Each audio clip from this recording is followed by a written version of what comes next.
Good afternoon, everyone. I'm Jacqueline Coley. Without further ado, please allow me to welcome to the stage from executive producer and director Jack Bender and star Harold Perrineau. Come on up. Jack, yeah, it's all you, sir.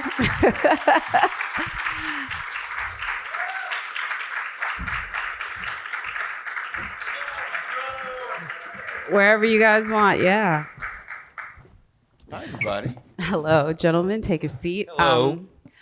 I do have to start this one. I'm so glad that folks are here, and I want to start this. So who is watched both season 1 and season 2 already? Who hasn't seen it yet? Okay, good, because I feel like you have to enlist people into this show because, as I like to say, it is the best, most interesting sci-fi show that folks are not watching enough of because of the, I mean, it's a great thing to be on MGM, but that the epics to MGM, I feel a lot of folks after that incredible first season didn't know where they were. But let's start back a bit at that first season, if you don't mind, Jack, because one of the things that is so great about this show is, like so many of the shows you've worked on, you don't necessarily know where it's going, but you're really enjoying the ride.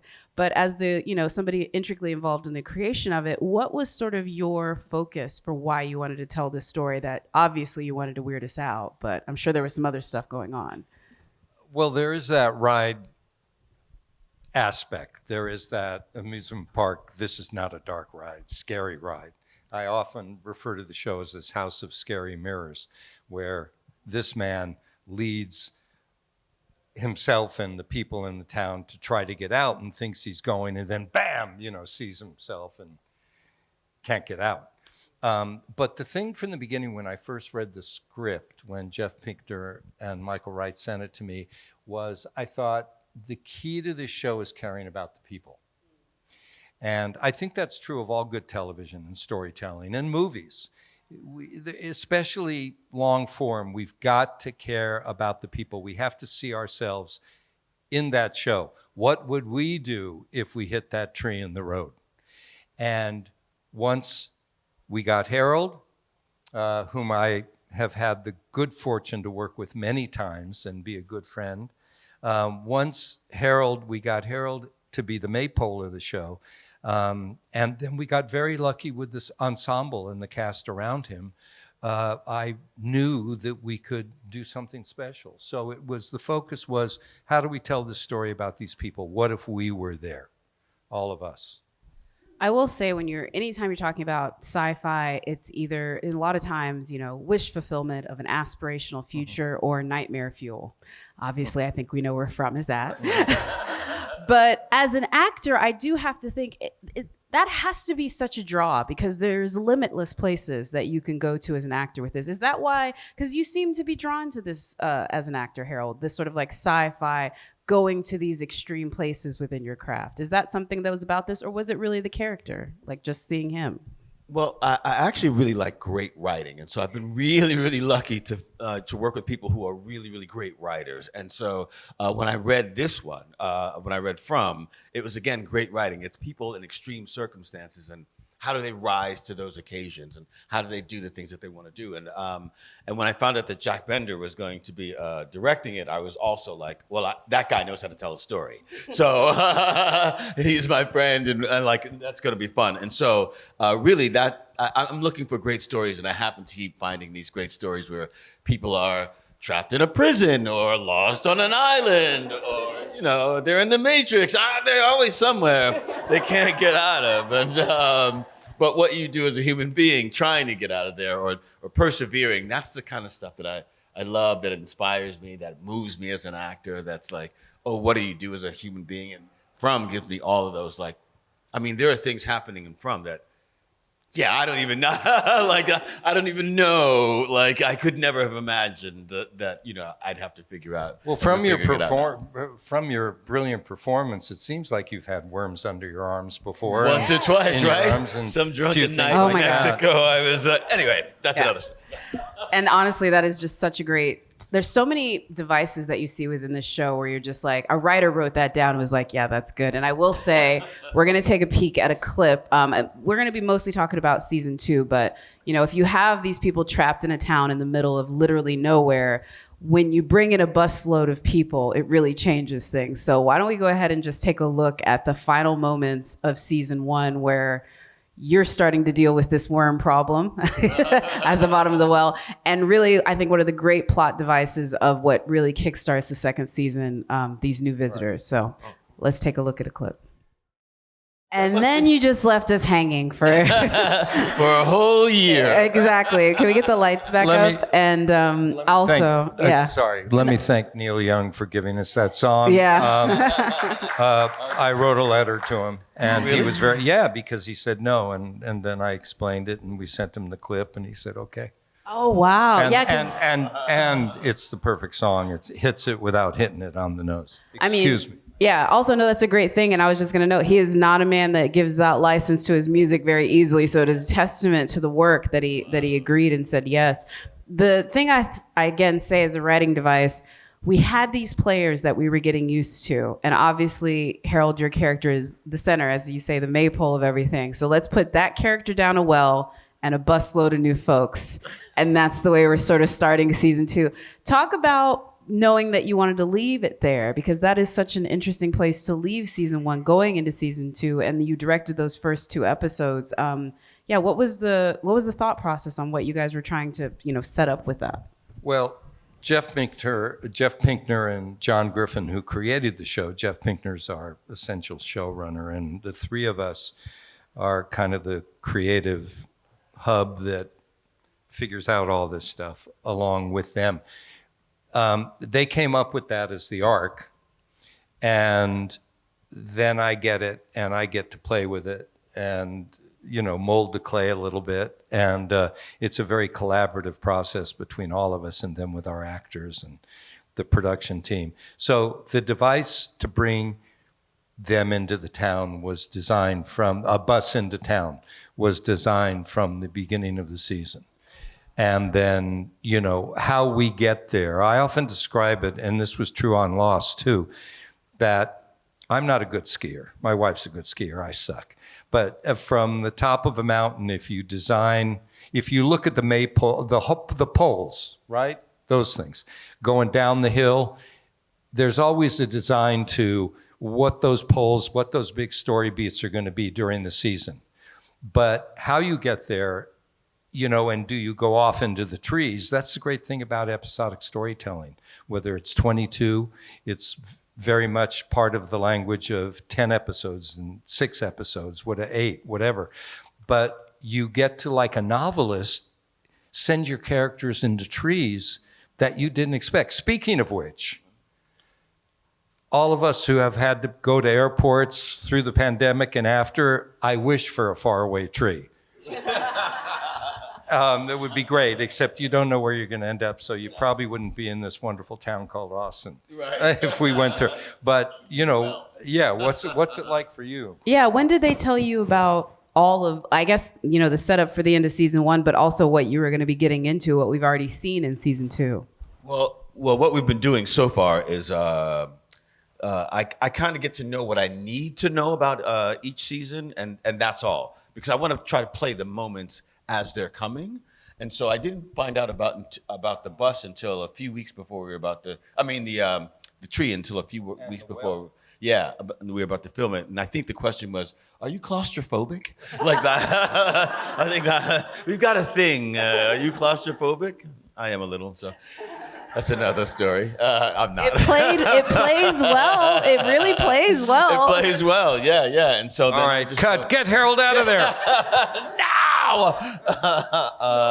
Yeah. No, it wasn't scary at all. But I actually just thought it was a really fantastic thing. And so for season 2, we just show up and we just start talking about whatever we're about to play. And for me, that's really helpful. I don't want to play ahead of it. I don't want to play, this is going to happen in 6. I just want to play what's kind of currently happening. So that's how we talk about it.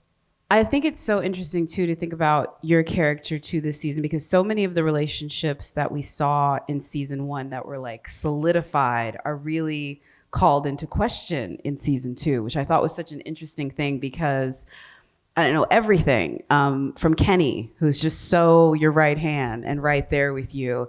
And then as the effects of what happens to you in the trees sort of manifest, just watching that all deteriorate was another thing I really got to see. We're going to take one more clip of really your descent into madness through the eyes of, you know, what you go through. I shouldn't say madness. We don't even know what it is at this point. We don't know what it is. Look at them getting all like, you don't know it's madness. You don't know what it is. See, this is why they write this stuff, to mess with us. But let's take a look at Kenny sort of observing that and observing that moment with you. Yeah, that's why. That must be hard to see out of context. Yes, if you don't, yes. if you've never seen the show, you must be like, what the? I was just saying, let me set it up a little. So look, we're in a town where, you know, folks can't escape, but basically with your character, he gets infected. That's what this worm thing is. And the ballerina just starts dancing after that. But as an actor, you are literally left with a lot less to create those moments. And it's so incredible because I'm with you. I'm with the whatever that is. Again, I'm not going to say madness because I think that's going to get y'all in trouble with later story beats. But whatever that is, the commitment there. And then talk about having that with that scene partner, because even watching like Kenny's demeanor, like he's so over it. He is so over you. He's like, I don't want to hear any more about whatever. I don't have your 6 anymore, as he says, you know? And he wants to make that abundantly clear. And then you were just in a completely different tenor. Talk about setting up that day and so guys, how you approach it. You know, it's really great. And that's the one thing that again, I just knew what we needed to know sort of at the beginning. And all I knew is that Boyd was really off kilter, didn't trust himself. And couldn't trust any. I mean, the guy got pushed into a tree and wound up in a well. If it happened to anybody here, you suddenly start to question what's happening. And then we have a fabulous young Ricky He, who's really coming into himself, not only as the character, but as himself. He's actually on your show, Christina. Right. It's Christina from The Good Doctor, you guys. She's my friend. And anyway, he's really coming into himself. And so watching him come into himself and Boyd like really just losing his mind, it's actually just fun stuff to play. It's actually really dynamic and dramatic and actually quite scary. When I look at that scene, I'm reminded of my own dad, like his vulnerabilities. And it makes me cringe a little watching myself feel that vulnerable, but I know that it really works because Kenny is so sure-footed at this point, and then that break is really is like a seesaw of them playing like the power dynamics of them going back and forth and up and down, and it really is just great. Tell him I'm not here. I'm busy. I got stuff to do. But yeah. What did you hear, Harold? Jack, Just me? Just me? This is why I kind of get mad when the folks from MGM call me for a panel like this, because I really just want to ask you, what's up with the ballerina? Like, I really just want to know, because I know you know, but I know you're not going to answer it. Like, you're not going to answer it, right? Right? Without answering it, I will say something about the secret sauce of how our show comes into being. An idea of a music box comes from my partners in the show, Jeff and John. Okay, great. Well, not what is in the music box. And I think about my sister and the little one she had with the ballerina. I said, but this is so we have to break one of her legs, right? The ballerina, just make it weird. And our prop guy is out there and loves the weirder shit. So we come up with that. And then when I shoot Harold in a subsequent episode, seeing it for the first time, season 2, and then dealing with it and what the reverberations are in him that he brilliantly is portraying and playing. And we shot it beautifully. Our DP was brilliant. And, you know, the reflection of that little tinny mirror, his eye in it, it was very meaningful to him. And so after I cut the scene and saw a rough cut of it, I said to Jeff and John, the ballerina has to come back. I mean, she's not done. you guys have set the pace. Planted the seeds for this crazy ass ballerina that's affecting him. Where are we going to go with it? And that lit the fuse, and she now, comes out of there and here and there and every. The point is that it's a very collaborative, creative journey making this show. And when you've got actors like this man who bring nothing but the truth, not to sound pretentious, but when he's acting, there's not a fake, there's not a lie that you see. It was Picasso, to sound pretentious, who said art is a lie in search of truth. So we're all pulling rabbits out of our hats, including you. And yet the great actors do it in a way where we don't see it and we don't feel it. And he does it every day. So, but that was a little secret about the ballerina and part of the fun and the creativity of the show. I love this too, because we're doing this now in June.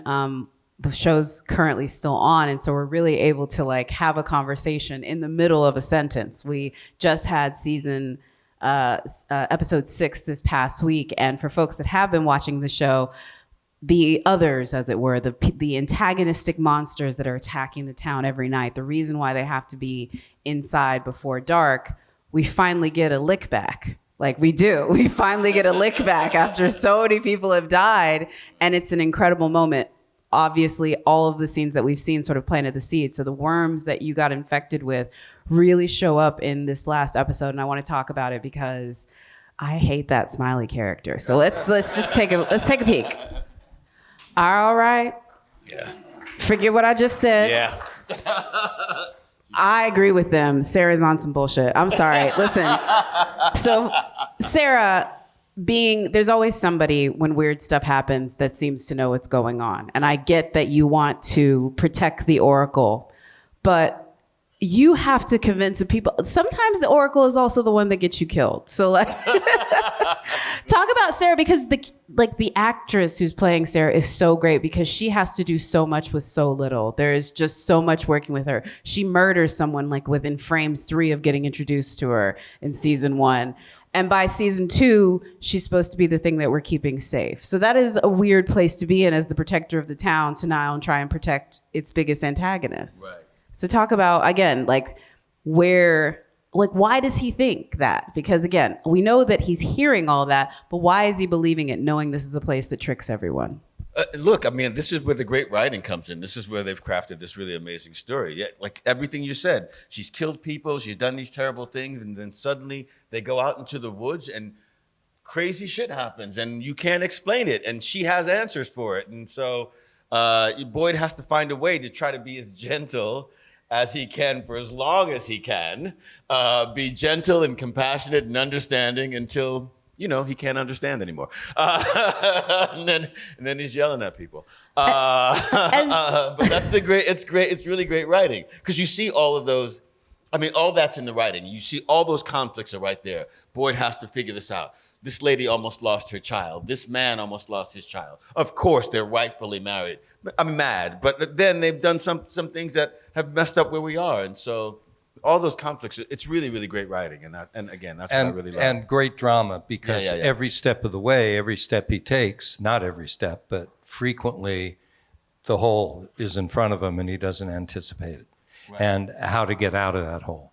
And by the way, great winging it on talking about Sarah. Brilliant. I saw that clip before. Good. We just I didn't have my question prepared. But I do want to, let's do this, because I think we might be able to get this clip up. But I do want to discuss the ever-present monsters, because before we put it up, the reason why I hate Smiley, the reason why all of them is y'all made them so creepy. There's these nice, smiling, looking like they're soliciting at your door, come buy some Girl Scout cookies. And really, the grandma's gonna murder you. Really, the milkman is going to murder you. Really, the lady you think is in love with you is going to murder you.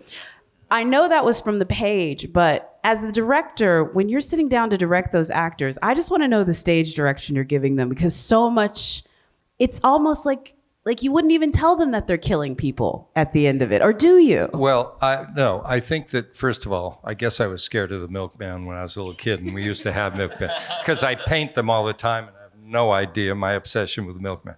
But that was on the page. One of the things that drew me to the project, because I said, okay, I don't want to necessarily do another monster show that has vampires and ghouls and whatever, all the monsters out there. We know that there's a plethora of brilliant monster shows. Harold was in 28 Weeks Later, which is a brilliant Danny Boyle film that has, and Danny Boyle's articulated visually those monsters. They were terrifying. And the fast frames and all that stuff. And then there's Walking Dead, which had been on for 100 years. So John Griffin in the script wrote, they never run because they don't have to. And we talked about that a lot. And I talked about visually, how do I articulate that? What do I show? What do I show? And then I thought about the movie Seven, which is a brilliant film, right? And I thought about in Seven, they never show the victims being killed. They only, you hear about it, and then you see the aftermath and the horrifying image of those 7 deadly sins and the gluttony and this and that, and it's brilliantly shown. And I thought, that's the way we do our show. We show these lovely people walking slowly. Grandma at the beginning of season in the pilot, and milkmen, and all these iconic images that shouldn't scare you if you're not a neurotic person like I am. But don't invite them in. And if you connect too much and they get their hook into you, or you open the door metaphorically or literally, then and we cut out on that. So we see the attack, we get the jump, and then we see the grotesque, brilliantly executed by our visual effects people in Halifax and in post that create those horrifying, grotesque images of the mother and her daughter and et cetera throughout the seasons. So it came from the script, and then it came from thinking about how do we show that in a way that we haven't seen 5,000 times with budgets that are much bigger than ours, et cetera, et cetera. And I think we came up with something that's a little more unique that once again reflects on the characters more than the monsters. And yet the monsters, as you're pointing out, are creepy as shit. Oh my God. And you know what? Jack does a thing that he won't talk about. Like the guy who plays Smiley that you hate, that guy, is maybe the nicest human being I've met in my entire life. He's just the nicest. I'm gonna take your word for it. No, like there's just some nice dude from Newfoundland and just a nice kid. Only nice people come from Newfoundland. I don't know. And then Jack just tells him to do these, the most benign things. Run your hand across the steering wheel or touch the thing. Just let them be what they are. We, the audience, already know what's going to happen. So the creep fest is happening in our own heads. But that kid, he's a nice, if you ever saw him, you'd be like, nothing. But that's the thing that's really scary, and that's from Jack. And also how I picked him out of that crowd of creepy, wonderful people was we were shooting scenes from that particular episode, and I know what it was. I was shooting scenes to pick up at the end of season 1, and we did that shot with him at the top of the stairs that became an iconic shot. Yeah, with him smiling. And I said, his real smile, by the way. Yeah, oh yeah. I said, he's got a certain amount. Yeah, let's do this. Let's just go, up to him like this, smiling, little drip of blood on the staircase, and just rush up to him smiling, which... The minute we saw that, we went, oh my God. Okay, he's going to be one of the stars. And then I had him walking on the stairs and touching just human things, just tactile, just running his fingers along them. And he is, as you said, the nicest guy in the world. And when he became on the poster with you this year, I think they're naming a street in Newfoundland after him. And you all called him Smiley. I think it all came on the communication, the internet. And when we were figuring out something I won't tell you in the finale, in episode 6, we were talking about a moment in episode 6 and where something happens to a monster. And if you haven't seen it, I won't say. Oh, I think we're going to get to take. Actually, let me see. Okay, I'm going to shut up. Did we get the one? No. Okay, never mind. We will be able to get it. So it's the okay. end. The end of that story is simply, we went through various monsters we'd established, and who should be, the Al Pacino of monsters, and who does he play that scene with? And we said, oh, it's got to be Smiley. And next thing we know, he's on the set, and he's a wonderful young man.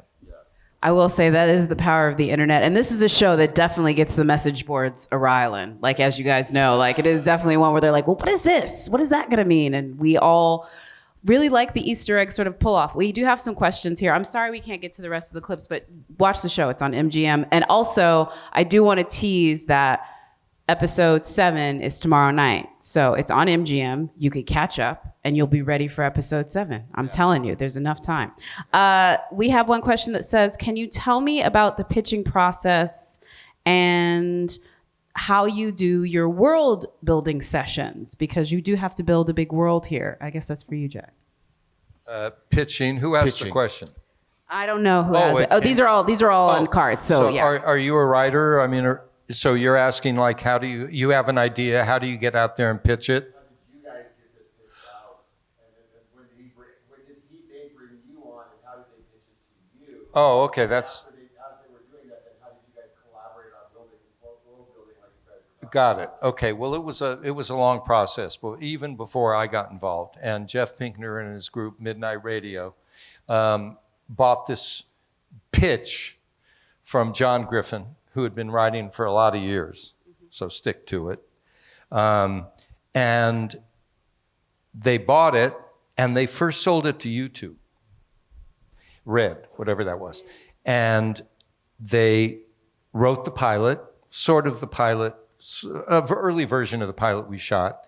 And then YouTube, Red went away, and another, and then Michael Wright and Epix picked it up. And that's when I got involved. So I got involved, and I read the script and got on the phone with John and Jeff and said 2 things. One, first and foremost, my job is to make sure that we care about these people and that we establish a world that's scary and creepy, but a world we believe, what if we were there? Number 1. Number 2, what the hell is up with this town? And I will just tell you, and I won't take the time John took, because he launched in what I could assure you is John has figured out and dotted every I of how this came to be, which you will see, hopefully at the end of episode or season, Eileen, 20? Well, no. We'll be very old and sitting here going, no. Well, however many episodes the show should last, and it does last, all the answers are there. But John started to go through this massive history lesson of what this show was and how it came to be. And blah, blah. And I said, okay, I got it. You figured it out. Let's just make the show now and figure out how we make it compelling and pull people in right now. So that was the process. And things like monsters and how do we do that, I got very involved with the production design and all that stuff, collaborated beautifully with John and Jeff. I had done Alias with Jeff Pinkner and Lost, so we went way back. So then the world beginning and build with great designers up there. Harold, I want to follow up that really quickly because as you say, you don't want to get too far ahead, but as an actor, knowing that you have such a rich foundation to where if you do need to go back and ask a backstory question, because we got to see a lot of your character's backstory in season 2 and the wife and all of that, it's nice to know it's there, right, as the well. And do you ever have to, and when you go to that well, what is it like when you're in the moment being like, okay, I do need to know some roots about this? Yeah, it's really easy because they're really, really, all of them, John, Jeff, Jack, they all are really if I really need to know something, if I feel like it's something that the character needs to play. For instance, I thought Boyd had a sadness with him from the beginning of, from the pilot all the way through. I needed to know why he was that sad. I didn't need to know too much. But then that answered a bunch of questions between Boyd and Ellis and all that stuff. So I needed to know so that I could carry it around appropriately. But anything else, yeah, if there's something that that I have a question about, like Jack said, it's wonderfully collaborative. And so, like, everybody can talk, nobody's feelings get hurt. We actually go like, oh, like, hey, I'm thinking about this thing, and they'll go, oh, no, I didn't see that. And so we kind of talk about it, and suss it out, and then go out and figure it out. Excellent. Been lucky. This one is also for you from a different work, but we already talked about it a little bit. And they wanted you to talk a little about your work on Oz and whether or not there was some lasting effects, because that is a hard place to go to as an actor playing an incarcerated man. You know, like honestly, just in truth, it is a weird place because there's real bars when you're shooting. Yeah. Oz was really interesting. It's the first time any of the hour-long dramatic shows had been on cable. Before that, there were only a couple of comedies, Dream On, and a couple of things like that. So we were the first one, and they really gave us carte blanche to do anything. So Tom Fontana, who's our writer creator, had all these stories about prison and how they affected people inside prison and outside prison. And we had a really great group of, again, collaborators and the actors, and we all became really close friends, and that meant that we could do anything to each other. Anything at all. Nobody would get offended and they were doing anything. They were doing every and anything to each other. And so, playing those it's tricky when you're playing them. You have to put yourself in the world. So when I'm doing From last year, I was really confused about a lot of things. The first year, I was really sad. When we were doing Oz, there was a little bit of aggression with me everywhere I went. Because in that world, everybody's a little bit aggressive because you never know when you're about to fight for your life. You just have to sort of keep it there so that you can keep the work going. But you try not to get arrested, actually. That's really what you're trying not to do, because the way that you stare at people, the way you respond to things, it's really about the work that you've been doing. But so being in Oz, it was we held on to that stuff, but it was so interesting and so creative and so new that we were all really excited about that part too. We were like, either this is going to be great, or we're never going to work again. Any of us. Y'all are all still working, literally. I mean, everyone is working a ton from that show, scary. So I think you're good. I did want to talk about this too, because I'll put it this way. There's a lot we don't know about From. Whoever wrote this, I'm with you. But the question with shows like this is always, is this a show that's meant to have a big reveal, or will it be more of the onion? Do you since you talk about those beats that you talk about, is there one that you've already sort of maybe set forth in season 2 to have sort of like a big moment, or is this going to be another, we get to the end and there's a bus? we're just gonna take you to a whole new place? Well, I don't want to dwell on it, but still being criticized for the finale of Lost. Did you direct that one, the finale? Yeah, I did, and I was proud of it. Yeah, no, I did. Tell me. But you should. Yeah, but I think it was one of the late night guys who said, after the Mueller report came out, we remember the Mueller report that we thought, I won't get into politics, but we thought it was going to be a big deal. He said, the Mueller report came out, and I haven't been as disappointed by anything since the finale of Lost. Wow. Yeah, well, and it was like, okay, we're in good company there.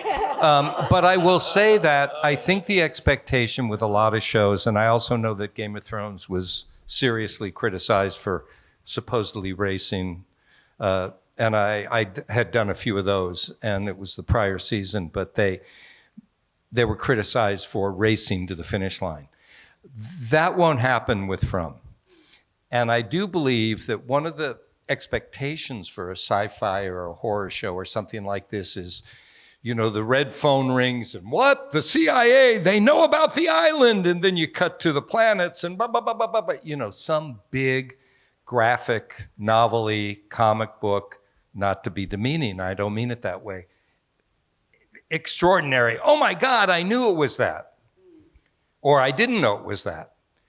I think that at the end of the day, for me, Lost was about how we live and how we die and the people we share that with.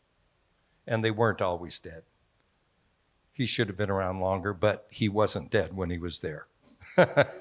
So I think with From, there's always that. I would say that it's going to be a very satisfying, and I'm not just tap dancing here, it's going to be a very satisfying, the connective tissue will make sense in a way that it'll be gratifying, and all the little Easter eggs and things and moments along the way that we find, the little nuggets of gold here and there, are going to build a pyramid by the end, and we'll figure it all out, but it won't be a punchline ending. That's all I'm saying.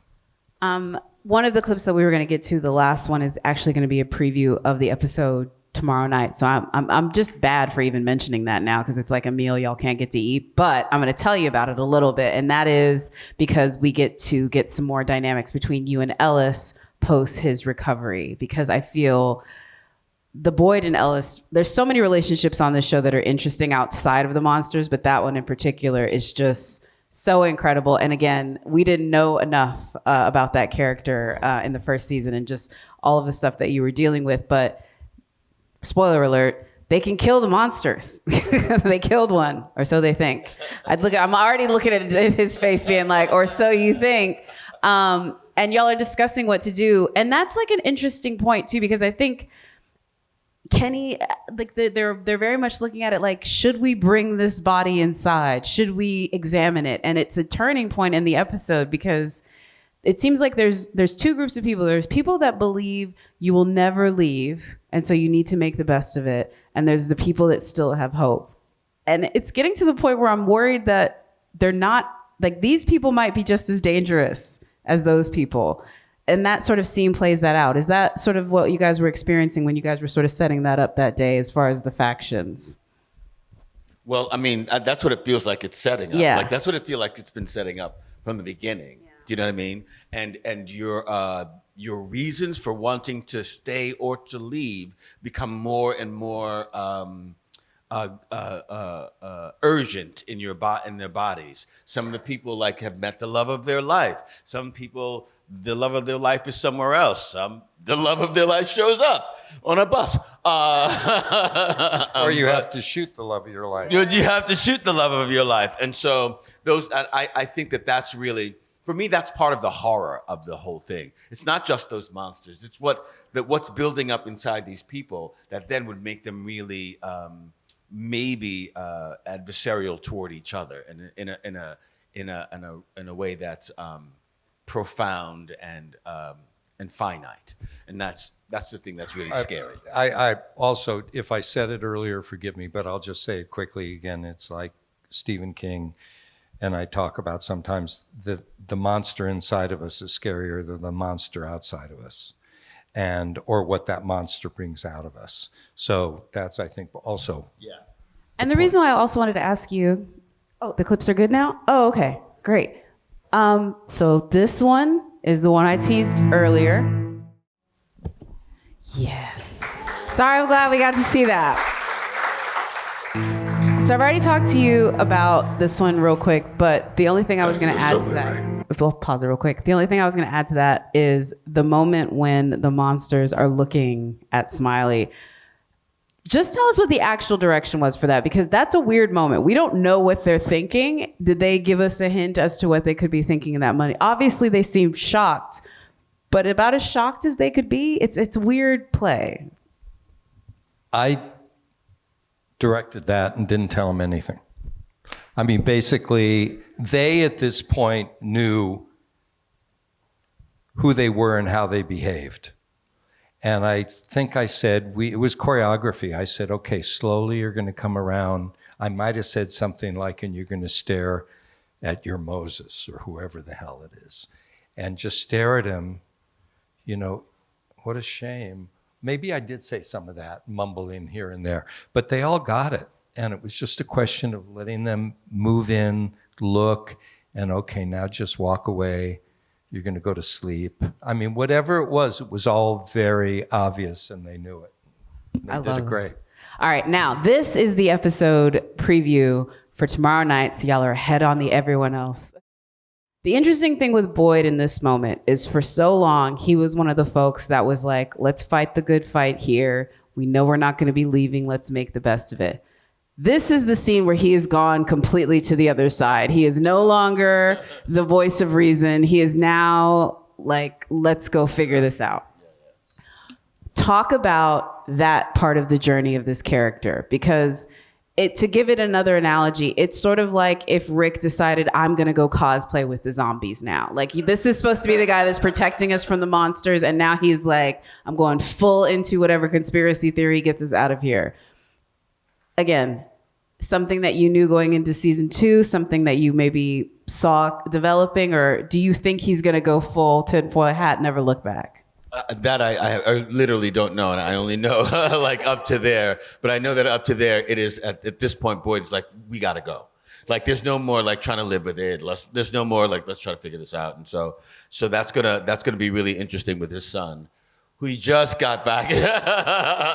He just got back in his good graces, and with his son making choices about his girlfriend. That's all going to be really tricky. And the girlfriend, and so that the girlfriend puts Ellis in the let's stay category. So again, these two characters that just found sort of togetherness solace, are sort of apart. And I do have to say this because you're, in real life, I know you're a proud father. You talk about your daughters also in the industry as well. Is it a different dynamic playing a father that now reaches an actor that is more close to like what you're doing now? Because it is different with adult father-son relationships, mother-daughter. When you're playing a kid in a parent's role, it's different than you do with an adult. And I think, again, the humanity of the show is what makes it work. And so that idea that these normal adult conflicts are a part of that.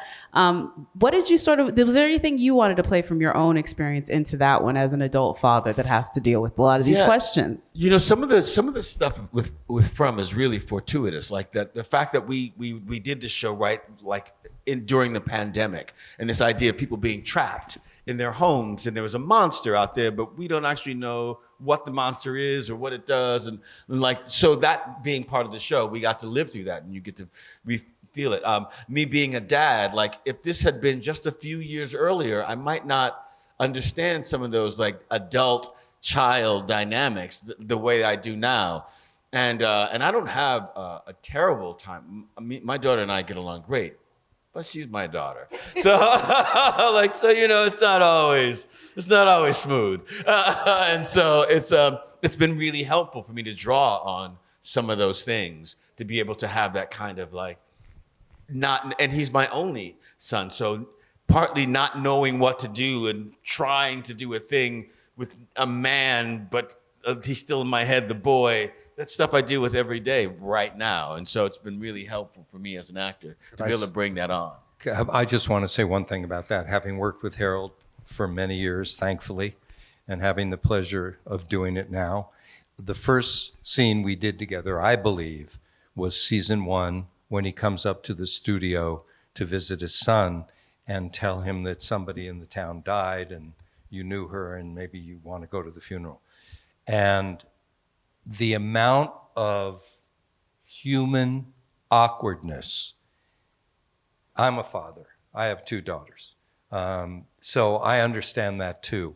But that Harold just had in his eyes, where he was trying to not push his son, but reach out and say, maybe you want to do this.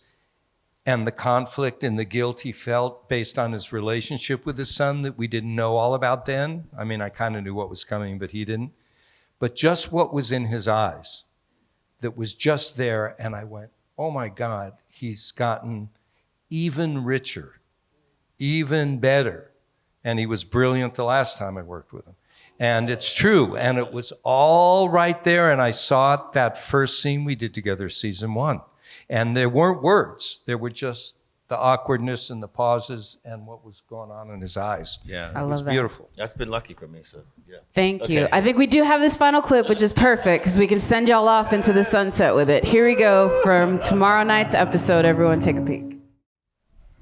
And if y'all want to know what happens next, you can tune in tomorrow night. I want to thank Harold and Jack, the folks at MGM and ATX Television Festival. Thank you guys for coming and all and hang of out you. with us. Thank y'all. Everybody. Thanks, guys. Thank y'all very much. Thank you.